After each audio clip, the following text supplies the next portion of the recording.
Walkabout's kind of like its own theme park, and every 7 weeks we open a new land. So we're creating this sort of multiverse of Walkabout. When I worked at Imagineering, there were rules and principles that I learned there that I've discovered when I moved into doing video games as well apply. And that was Don Carson. Don started as an illustrator, but soon his work expanded beyond the sketchbook to focus on the design of physical and virtual spaces. He worked as a senior show designer. As an Imagineer, he designed entire lands for the Disney parks, and he is now senior art director at Mighty Coconut, the team behind Walkabout Mini Golf, one of the most popular and loved apps on the MetaQuest. In this conversation, Don offers me a guided tour of Raptor Cliffs to experience firsthand some of the storytelling techniques that make Walkabout's worlds so popular, and of course, I get the chance to showcase my terrible golfing skills. But I need to practice a little. No way! No, there's no bad shots. It just means you get to stay here longer.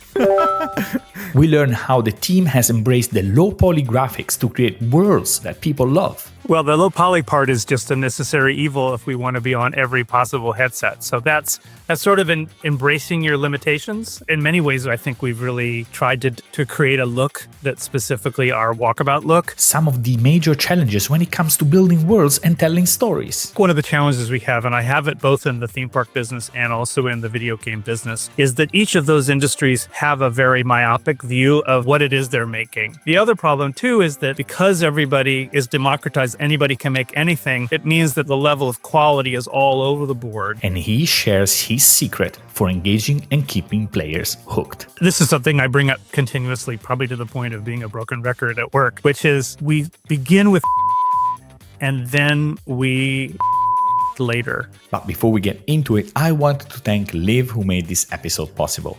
Liv is the most complete toolset for recording videos on Quest and PC VR. They have recently released an SDK that makes it super easy to implement an in-game camera in any VR game within a few minutes. It empowers players to share their gameplay, and it makes it so much easier to share their experience on social. I think this solves a huge problem for studios struggling to stand out in a crowded marketplace, and that's why some of the most popular titles like Underdogs, Gorilla Tag, and more have already implemented it. Do you want to know more? Check out the link in the episode description. Now it's time to roll the title and welcome Don under the spotlight.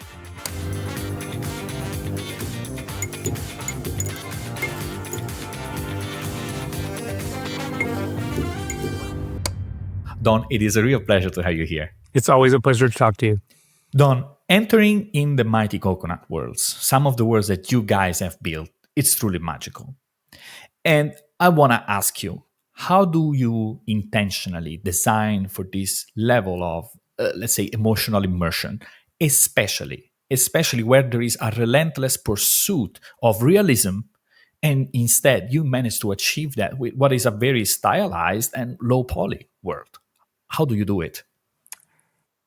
Well, the low poly part is just a necessary evil if we want to be on every possible headset. So that's sort of embracing your limitations. And so in many ways, I think we've really tried to create a look that's specifically our Walkabout look, while embracing the fact that we want to run on as many headsets as possible.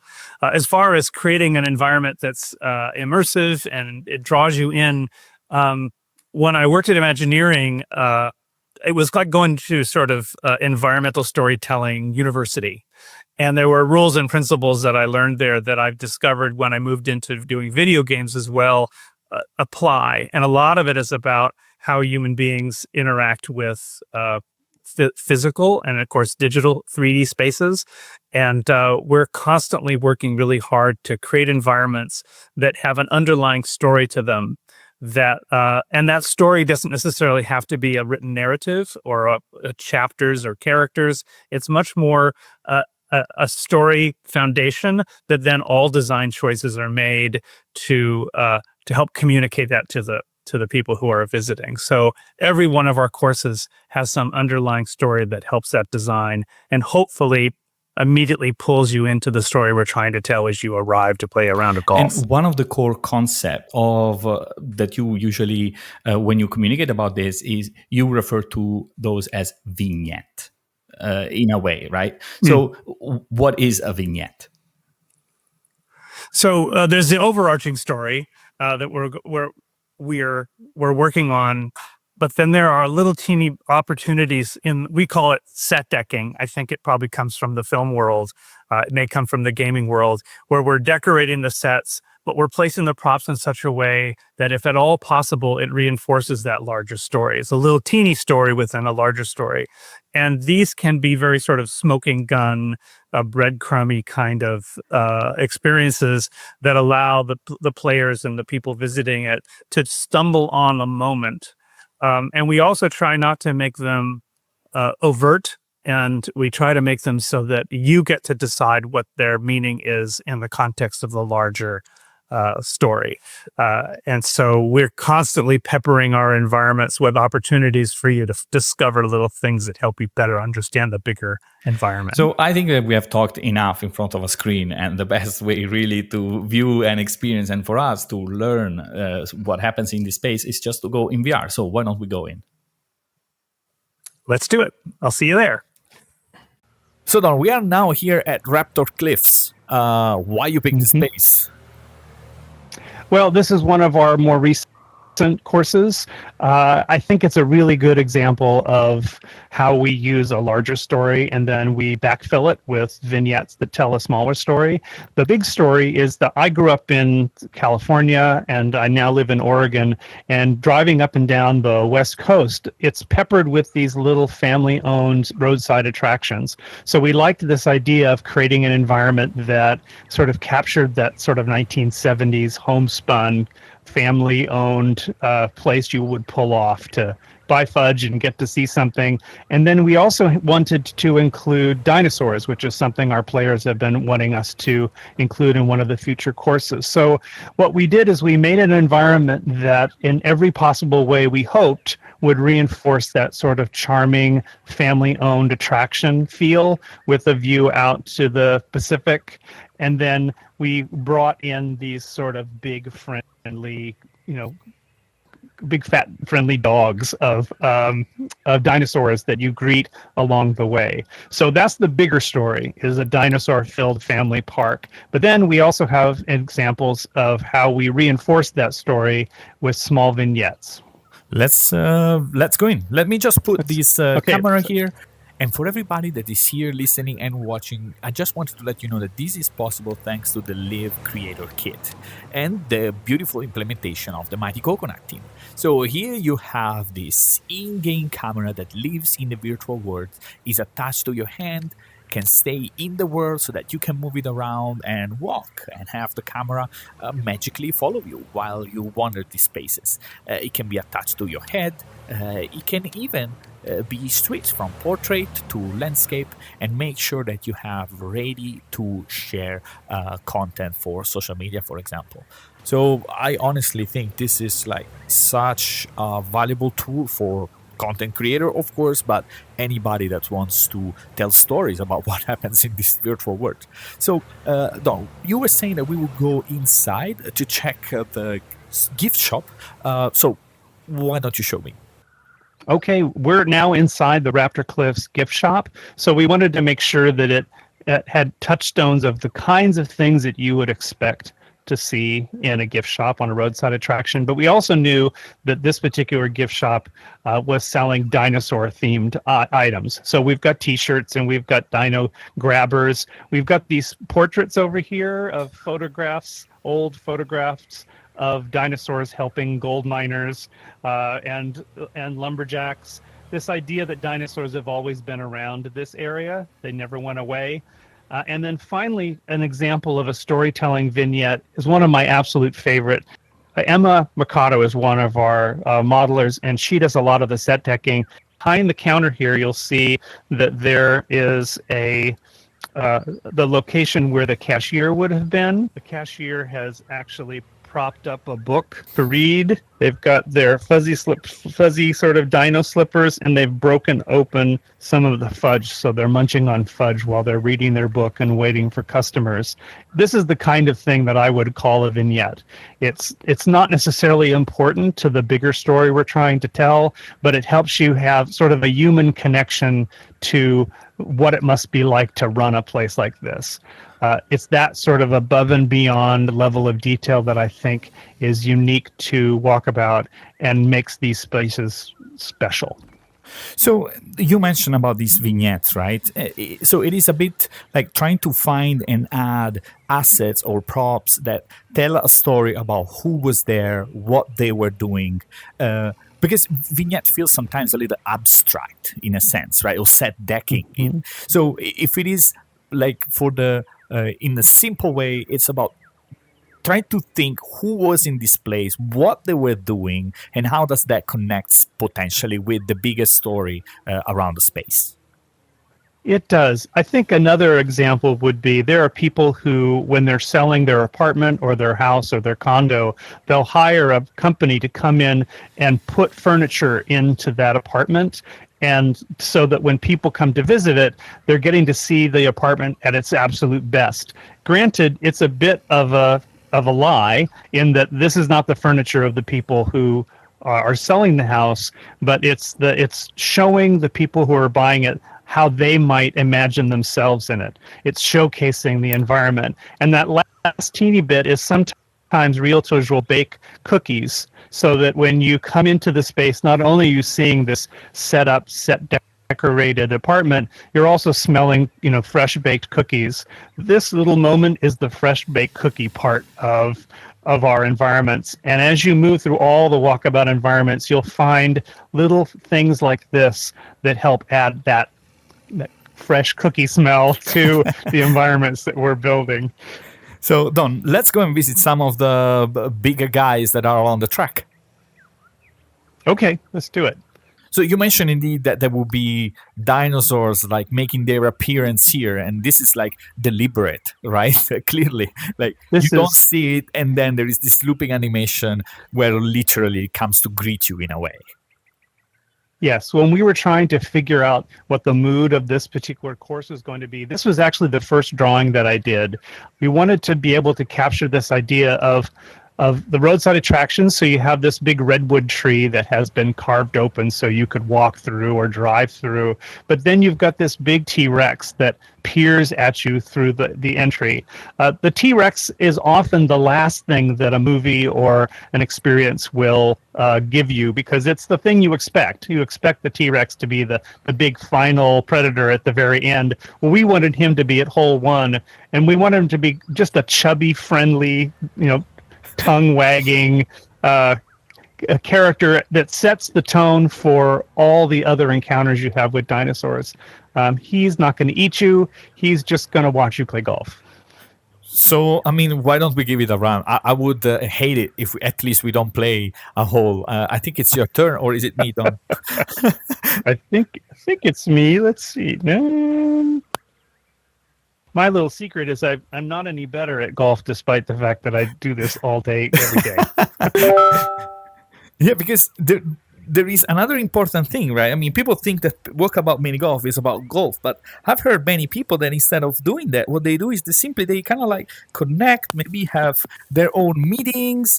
So it's much more in a way. It is, and I think there's a combination of things happening. One is that mini golf doesn't need a whole tutorial as to how to do it. You have a stick, you have a ball, you hit the ball, and you try to get in the hole. That's the mechanic. And the other is that it naturally causes a pause and wait a moment where there's lots of space for conversation to happen. We often hear that dads reconnect with their kids in a way that they can't on the telephone. Their kids will call and they'll go, "Hi, here's your mom," But here, this pausing and waiting and having an activity like playing golf means that they can talk about a lot of stuff they might not in person or on the phone. Yeah. And I might consider using this to record in my next podcast, but I need to practice a little. No way! No, there's no bad shots. It just means you get to stay here longer. And You can do it. Yay! You did it. so, Don, you were also telling about this idea of breadcrumbs, right? So one is this set decking, and then breadcrumbs, it feels like more of a narrative that evolves through the space. Can you show us an example maybe with this? Well, Henning Kochi, who's the another one of the art directors, he focuses a lot on gameplay. He reminds us all the time that our environments need to be walkabout, is his short way of saying. It needs to be an obvious path that you want to discover, but the way it's designed leads you through a space. So you finish this hole, where am I going to go next? I'm getting a peek at what's coming, but I know that I need to start traveling from this space to the next. And that's one method of breadcrumbs that helps you better understand how to navigate a space. The other example of breadcrumbs is like we saw in the gift shop, where we saw the open fudge and the book leaning on the cash register. It's a lot like a murder mystery. We're all detectives trying to figure out what's happening in a space, and every one of these, the layout as well as where the props are placed, are little clues to help you better understand what's going on and what the larger story is. One question that I also had is, now, in this moment, not specifically, I have to be honest, there are some moments, though, when I feel like I want to touch things, right? And I want to move them. Maybe I want to hear let's say, the sound of, a charm that is hanged on the wall. So how important do you think is interaction when building these worlds? And maybe while we talk, we can keep moving forward, right? And show a bit of the space to the people. Yes, certainly. More and more, we're starting to include, if it's a bell and it looks like you can strike it with your putter, we'll let you do that. Or if it's a guitar sitting on a bench, you can strum it. That's actually new, and that's a real effort of our tech art team. Their dedication to making sure the sounds are appropriate, and that if it looks like it's something you could interact with a little bit, it will have that. We have what we call rideables. I don't know, a couple here, but like in Atlantis, you can ride the back of a sea turtle or a whale or a shark. Many people will play a round of golf and then we'll go ride a sea turtle for an hour and have a conversation that isn't at all mini golf related. And here we actually have a interactable zip line that if you hold your putter up and you pull the grip, I think, there we go. So we try to include little details like this whenever possible in our courses. Okay, I'm now going to try myself. There you go. And here I am. Yeah. Also, just a really quick interactable for April Fools. We did something called grip to puppet. If you hold your putter up and then you hold the grip, it turns into a hand puppet. And so it's like this. There you go. Oh no! So, I left on the zip line. Help! That was not intentional. So, should we maybe go a bit to the beach? I've seen that there is a pretty good view there, and then we can move on. Where do we go? Where are we going? Yes. So let's just fly down to the beach. So we're always trying to design vistas that you can turn back and look at, that surprise you as you turn a corner, that the environment unfolds as you continue to explore it.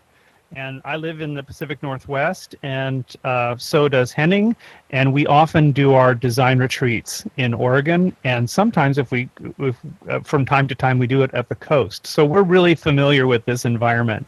And so we really wanted to capture our love for the Pacific Northwest, the coastline, and a lot of the attractions that you see along the way. And I suppose people just need to come and visit this course to see where that path leads and where that pterodactyls outside, if they have a nest somewhere. That's right. Don, why don't we maybe go back and let's keep and resume this conversation and see how actually we can implement or maybe apply this to other worlds that are not maybe in VR, or maybe they are made for another audience. Okay, perfect. See you there. So, Don, what we have seen, maybe before we move forward, right? Another important thing is, who is the audience currently for Walkabout Mini Golf? Because the success is due to an appeal to probably a certain kind of audience, maybe that they like stories. So who is it right now that plays Walkabout Mini Golf? Well, I think we're kind of selfishly making it for ourselves. And we're just very happy that there's an audience out there that also enjoys them. Our audience is all over the place as far as the ones that are playing it. We do have a lot of older people. We have some kids that participate, but more often than not, when we get compliments, it's usually adults that are connecting with them, family members or friends, often at a distance, where they can every week have a round of golf and just check in and talk about their lives. And that was indeed my guess in a way, right? And I think it's beautiful that there is space also still for people to build the games that they want to play, because that's not always the case, right? So financial decision might steer you towards making other games or on other platforms. So, and it's also understandable. I mean, there is nothing wrong about it. But then those elements, right? Those practices that you have mentioned, how can they apply, for example, to a world that is built on Horizon worlds, or maybe Roblox, or maybe Fortnite? How do you implement those in practice for a younger audience? I don't think necessarily it's an age thing. When COVID happened, I spent a huge amount of time in Horizon Worlds before I worked at Walkabout to play with their tools and really experiment to see whether or not these principles that I sort of was able to glean from my time at Disney were applicable to even very, very low poly, very simplistic blocks, basically, environments. And they absolutely are. What's universal is that we as physical humans interact with the physical world in a way that is sort of predictable. When we wake up in the morning, we expect the world to be a certain way. And as designers, anything that we can do to create a sense of reassurance that what they're experiencing is something that they can relate to, that as long as you don't contradict the story you're trying to tell, pardon me, then you will engage your audience. And in many ways, Walkabout is a bit of a Trojan horse.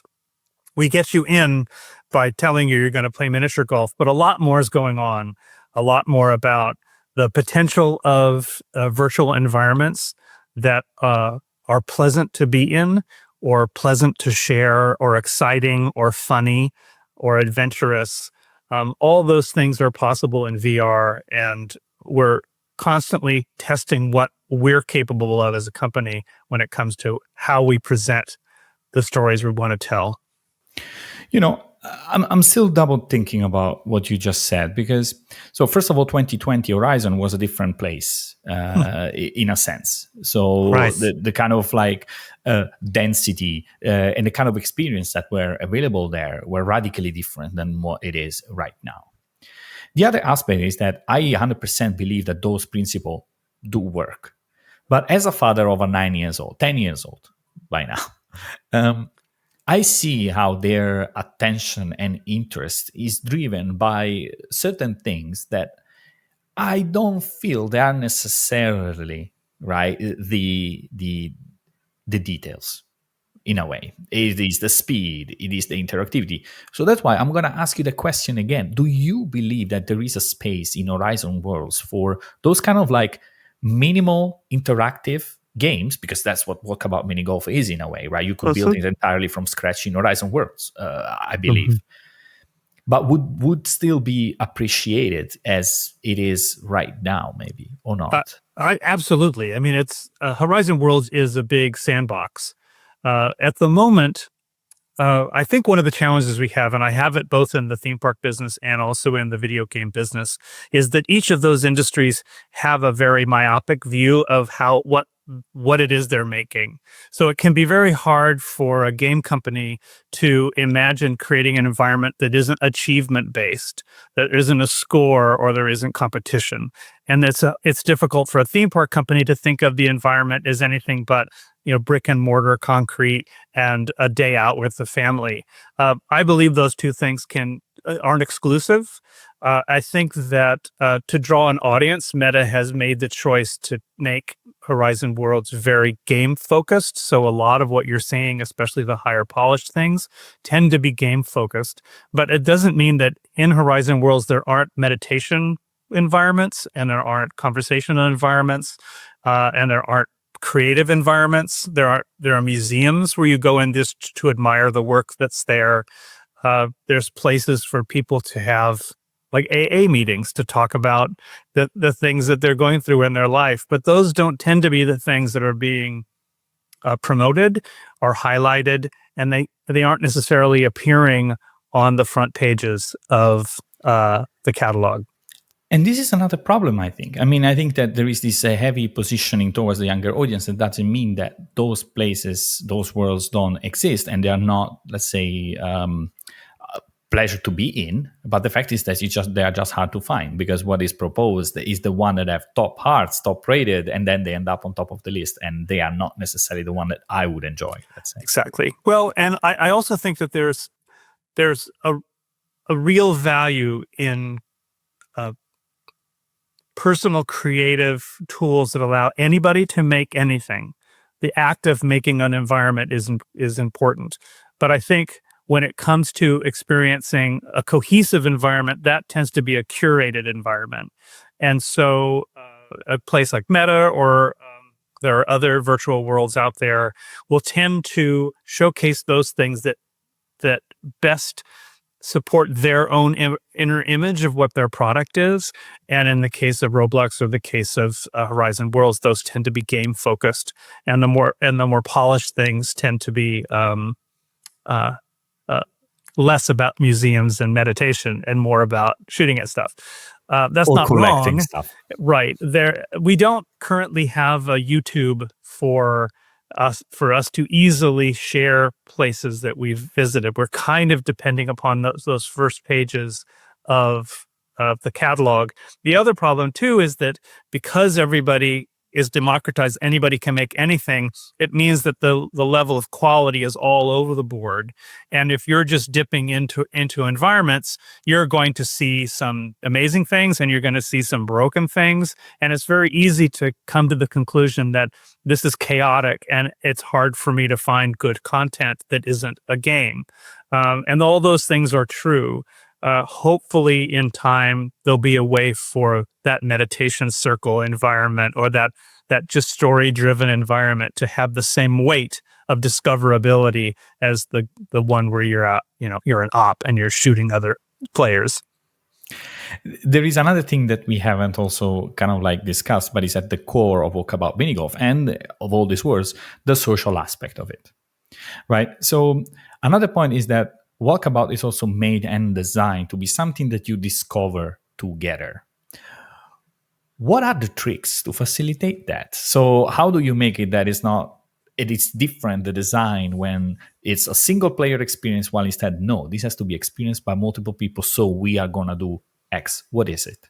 Right. And this is something I bring up continuously, probably to the point of being a broken record at work, which is we begin with expectation and then we surprise and delight later. So when we tell someone we're going to take them to Nemo's Nautilus sub, we better deliver as best possible what their initial first expectation is of what that experience is going to be. Once they're set in that environment, it's our job to not contradict it, not create anachronisms that break the story we're trying to tell. And then the surprise and delight opportunity is where you then begin to double down on that through vignettes and through design so that they get deeper and deeper into that story that they're getting to experience. And I think that the Raptor Cliffs, the dinosaur roadside attraction, is a perfect example. We've taken you on a road trip and we've deposited you at a roadside attraction. That's the expectation. Our job is to make sure that nothing in our design breaks that expectation, but doubles down on it. And our little surprise and delight is, oh, by the way, there's live dinosaurs. And that's that extra bit of engagement. That's true. I'm still wondering, you mentioned, how does that social element comes in, right? In a sense that, is there something that you do differently when you think, okay, this is something that should be explored together, right? And maybe the answer is no. Maybe it's something that people can go through as a single experience and just enjoy it as it is. But I was just wondering, because it just feels like you're looking at something, someone else is looking at something, and then there is a little bit of social interaction. How do you engineer that? Well, I don't know if I would use the word engineer, but I guess that's what we're doing, is that when we're creating the environment, we definitely want it explorable and we want things to be discoverable. So both of those things work as a solo experience. But when there's multiple people, while they're waiting for their turn, are wandering ahead or flying around, and they're starting to discover stuff that's coming up, or they're getting to see a vantage point that maybe someone else didn't. And so this conversation starts happening as, oh, wait till you turn the corner. You won't believe this great vista. Or, look, I found this little thing that's happening. Did you guys notice this? The person who discovers that little inside joke gets to be the person who delivers that joke to the people who are following behind them. And that creates a lot of dynamic shared experience. Like, oh, look, there's a sea turtle over our heads. And that's really great. And then the next person says, look, I can ride it. Well, let's all ride it. That isn't golf related. That's environment related. And those choices are all purposeful. We make sure that those things are in there so you can have that discovery and share it. So you have published some of this principle in an article, of course, to encourage other creators. People can go down in the comments and, of course, check it out. But if you had to turn that article into like some key learnings, right, for everybody, what would that be? My hope with that article, and my hope with every course that we produce, is that it's permission for everyone to do this sort of work. Whether or not you're playing you're making a AAA game, or you're just creating a little environment, are there opportunities to think about what the bigger story is? How do you deliver it? How does the player relate to it? And then how do you surprise and delight them with the choices you made that reinforce that story you're trying to tell? So if I was going to teach this process, that would be the overarching syllabus. But I would start at the beginning and walk through the environment and have conversations about each individual person's choice in the environment they're designing, what choices you're making that reinforce it, and what choices you're making that is sort of popping the bubble of suspended disbelief, because those things can remind you that your experience is fake. So you want to avoid those at all cost. So as someone that comes from Disney engineering, right? And what do you think is that VR world building hasn't figured out yet and makes you excited about keep building worlds? I think we're just scratching the surface of what we can do with this medium. I think our biggest challenge is we need a bigger and bigger audience. And we also need a venue where we can share the work that we're doing. And we don't have that. I think in Walkabout, we have a unique situation in that Walkabout's kind of like its own theme park, and every 7 weeks we open a new land. So we're creating this sort of multiverse of Walkabout. I would like to see the multiverse of VR where I could go to a venue and I could choose to experience a historical event, but in the same place choose to learn to weld. That there's no reason that those two activities, neither of them are game-based, aren't experiences that I should have permission to experience. And so my greatest desire is, can we take the sort of principles that we're using in Walkabout and apply it to a virtual museum experience, or the experience of learning how to weld, or the experience of reenacting an historical event? All of that's possible, and we have all the tools to do it. It's just we are looking for a venue where that could host those experiences. There is a point that it came out right when you were mentioning this, and that is also, of course, the size, the audience, the openness of this, right? And of course, the Quest, as it is a fantastic device because it allows really to build this world and experience them in a very affordable way. Now, there is the next transition seems to be these augmented reality glasses in some way, right? And how do you see world builders? Because the leap seems to be bigger there, right? In a sense that when you are just having something that's more a utility purpose, right? That you're going to put to achieve a goal that could be going somewhere or maybe learning something quickly or simply, let's say. Do you think that there is space for that elements of world building and skills when we are talking about a different form factor that with different technical limitations? Absolutely. I think that both offer you an opportunity to interact in a spatial way with whether it's an object in the case of AR or as an environment in VR that tells a story that allows you to relate to it. And so I'll use an example. For my birthday recently, I purchased myself the Virtual glasses, the glasses that basically their leading promotion is that you can have a really large screen to play games on. But one of the things that it offers is this ability to turn any media on your phone and on your computer on YouTube into 3D. And I was not expecting how good that experience is. So now I've got personal photographs of my travels in Europe, 22,000 photos on my phone. And I'm not just looking at the pictures, I'm revisiting them in 3D. The effect is that good. But I've also discovered that 3D algorithm works on my drawings. So if my drawings have any dimensional qualities to it, they're now 3D too. That's not happening in a VR headset. And it's a still, it could be a video as well. But as a creator of environments and experiences, what can I, as an artist and designer, utilize that technology to help bring people into the story? So as an example, to be long-winded, I brought in some of Maurice Sendak Where the Wild Things Are illustrations from his book. And so here's a much loved Caldecott-winning children's book, but now by looking at it with these glasses, I can enter that environment. Well, these are just AR glasses. They're not VR glasses. And currently that's a still image, but I am relating to that environment in a spatial way that has added value and depth to my experience. In the hands of today's creators, what are they going to do with that? We still have the same problem is that I can only experience that personally by myself with the glasses I'm on, and it's hard for me to share, but that's not far away that we'll be able to share that experience. And I also feel that in the next year or two, that technology is going to start asking us, do you want to step into your photo? Will AI finish off that stuff that's peripheral or behind you? And I think the answer is yes.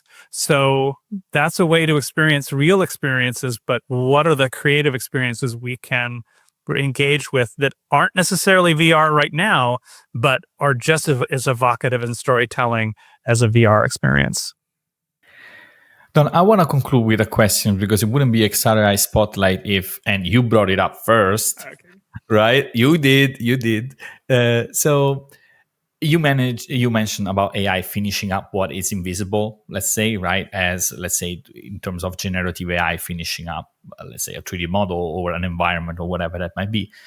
If we put that aside, just from you as let's say a very senior and experienced, right, professional in the space, who has seen technology evolve, right, dramatically in the era indeed of digital drawings and to what we have now, where you are creating worlds in Gravity Sketch, right? That is like mind blowing. What is your perception and feeling towards AI, and more specifically towards the role that it has in artist workflow? Right. I've always been an early adopter, but I always reached for new technologies to try it. But for the selfish reason that I want to see whether or not there's new tools out there that are going to help me do a better job of transporting my audience into the worlds that are in my head, basically. I think with AI, there's a lot of my creative peers are wringing their hands and sharpening their spears to attack it for a perceived stealing of what is special about what they do as a creative person. I think that we are really bad at predicting what something is going to be and how we're going to get there and jumping to conclusions. I personally am open-minded in feeling, what is it going to do to help me do the job I need to do? I think for someone who isn't necessarily has years of art making, it's a tremendous tool to be able to visualize quickly through a prompt, something that's kind of close to what's in your head. But as someone who works visually, more often than not, it's just not giving you what you need. What it is giving you is it's giving you an opportunity to see options that then could inspire and build upon the picture in your head. But then when you're partnering with it, as an example, my 2D picture becomes a 3D picture I want to step into. And if that relationship is now AI is going to make some decisions about what the rest of that environment looks like, I want to have a relationship with the AI to be able to make sure that the choices it's make that are different than the ones I wanted. We can tweak it together and alter it into an experience.